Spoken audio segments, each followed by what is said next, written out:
ஆண்டவரே எனக்கு ஒரு பெரிய கார் தர மாட்டீரா? டே, உன் தெருவில் 2 வீலர் தாண்டா போகும், காரே போகாது. இப்போ எது கேட்குற? நீர் கொடுத்தால் ஒழிய உண்மை நான் விட மாட்டேன். வச்சுக்கோ. இப்போ சாட்சி, நான் நெடுநாளாய் ஜெபம் பண்ணி கொண்டிருந்தேன். கர்த்தர் எனக்கு ஒரு நல்ல காரை கட்டளையிட்டார். நீங்கள் கேட்டுக்கொள்கிறது எதுவோ அதை பெற்றுக்கொள்ளும்படி கர்த்தர் கிருபை செய்தார். காரு வந்துடுச்சு, ரோட்டுக்குள்ளே போகல, வீட்டு வாசலை நிற்க வைக்க முடியல.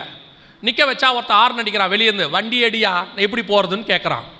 இப்போ காரு 2 தெரு தள்ளி நிற்கிது.